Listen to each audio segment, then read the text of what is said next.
Dear students, अस्सलाम वालेकुम वरहमतुल्लाहि वबरकातुहू।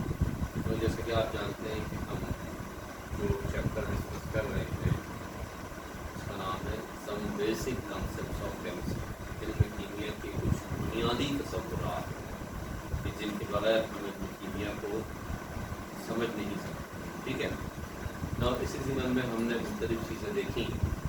आइए आज हम बात करें कुछ और बुनियादी चीज़ों की, कुछ बुनियादी इस्तिलाहों की जिनका ताल्लुक़ हमको आगे भी आएगा और जिनका जानना हमके लिए इंतहाई ज़रूरी है। तो वो क्या है, वो इस्तिलाहें कौन सी हैं? वो इस्तिलाहें हैं जौहरी कमियत, औसत जौहरी कमियत, सालमी कमियत, हमजा, दैन मोल और मोलर कमियत।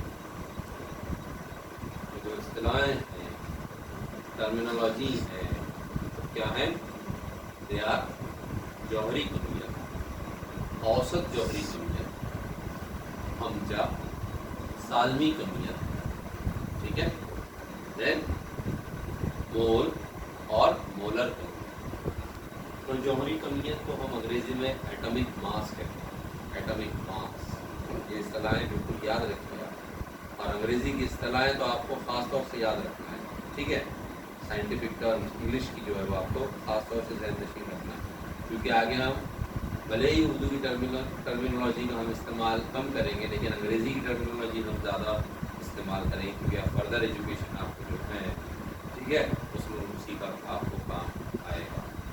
जौहरी कमियत को अंग्रेज़ी में हम बोलते हैं एटॉमिक मास। औसत जौहरी कमियत को हम बोलते हैं एवरेज एटॉमिक मास, एवरेज। ठीक है, हमजा को हम कहते हैं आइसोटोप, सालमी कमियत को हम कहते हैं मॉलिक्यूलर मास, मोल को मोल ही कहा जाता है, और मोलर कमियत को हम कहते हैं मोलर मास। मॉलिक्यूलर मास और मोलर मास दो अलग अलग चीज़ें हैं।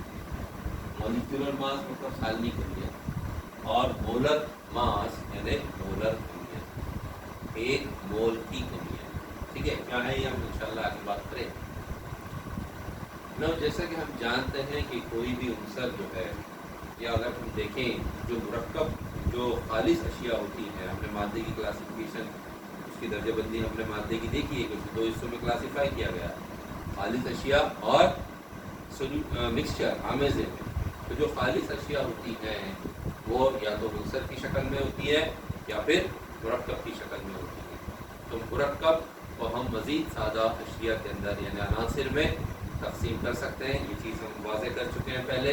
जबकि उनसर जो है वो मज़ीद सादा अशिया में तकसीम नहीं की जा सकती। क्यों? इसलिए कि वो यकसा जौहरों पर मुश्तमिल है। तो किसी भी उनसर का सबसे छोटा हिस्सा, द स्मॉलेस्ट यूनिट अगर हम बात करें तो वो एटम होता है ना, अकॉर्डिंग टू जॉन डाल्टन के जौहरी नज़रिए के मुताबिक।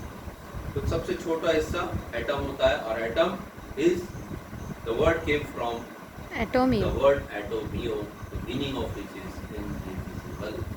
ठीक है, नाउ किसी भी उनसर के एक जौहर की कमियत, क्या कह रहा हूं मैं, किसी भी उनसर के एक जौहर की कमियत, that is the mass of one atom of an element, is called as what? Atomic mass. किसी भी उनसर के एक जौहर की कमियत को हम उसकी जौहरी कमियत कहते हैं।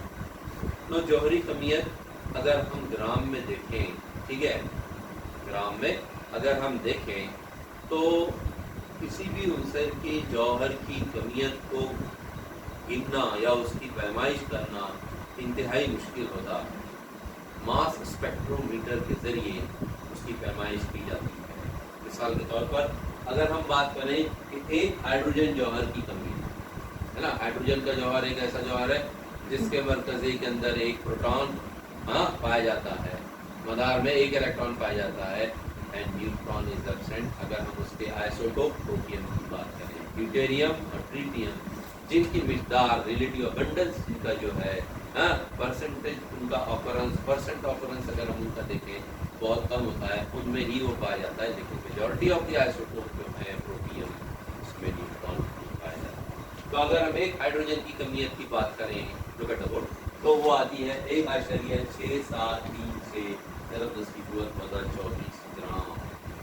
1.6736 इंटू 10⁻⁻24 ग्राम, इतनी कम एक हाइड्रोजन जॉन की कमियत होती है। इसी तरीके से अगर हम कार्बन के हमजा C12 की बात करें, जो कि सबसे ज़्यादा क़याम पजीर होता है, तो उसके एक जौहर की कमियत 1.992648 × 10⁻23 ग्राम होती है।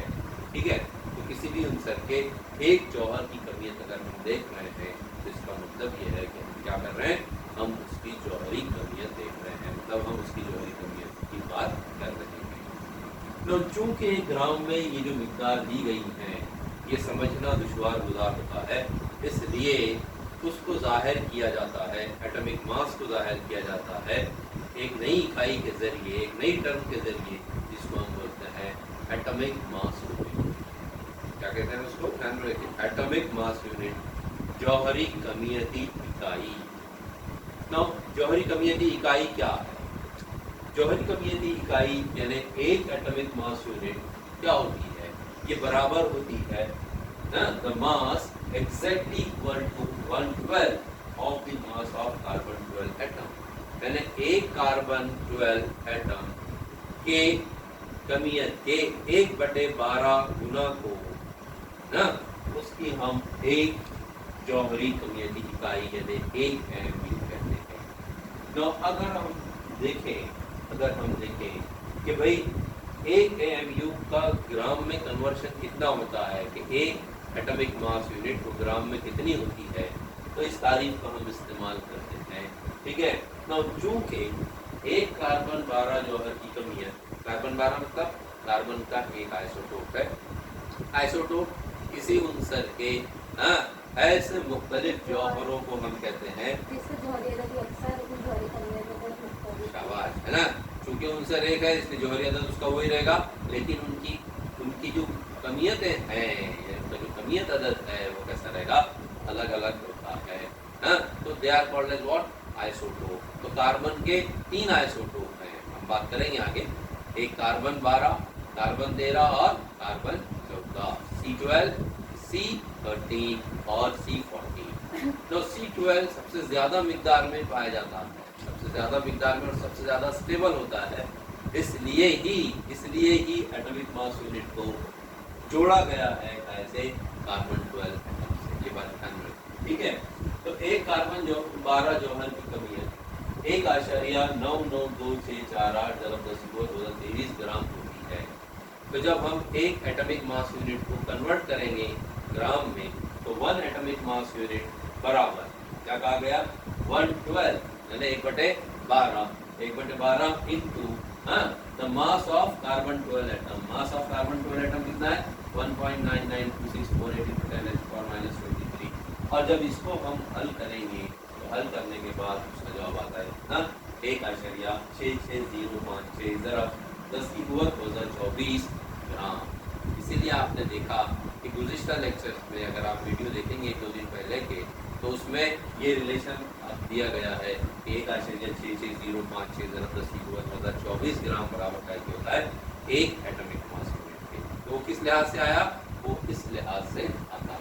नाउ अगर हम इस ग्राम में पाई जाने वाली मिकदार को अगर हम किलोग्राम में कन्वर्ट करें, अगर हम ग्राम में पाई जाने वाली ये मिकदार को किलोग्राम में तब्दील करें, क्योंकि हमने देखा है कि जो 7 बेसिक फंडामेंटल जो इकाइयाँ हैं, फिजिकल क्वांटिटीज़ हैं, उसमें SI निज़ाम में कमियत की इकाई किलोग्राम है। तो अगर हम किलोग्राम में देखें तो किलोग्राम में ये वैल्यू होती है 1.66056 इंटू 10⁻⁻27 किलोग्राम। क्योंकि हम जानते हैं कि 1 किलोग्राम बराबर होता है 1000 ग्राम के। 1 किलोग्राम इज इक्वल टू 1000 ग्राम, और 1000 ग्राम मतलब 10⁻3। तो अगर हम K की जगह यहाँ 10⁻3 रखेंगे, look at the board, K की जगह अगर हम 10⁻3 रखेंगे तो क्या हो जाएगा फिर 10⁻27 ज़रब 10⁻3 27 जमा के 3 यानी वज़ा के 24 ग्राम। ओके, तो क्या आ गई वैल्यू? ग्राम में ये वैल्यू रहेगी और किलोग्राम में ये वैल्यू।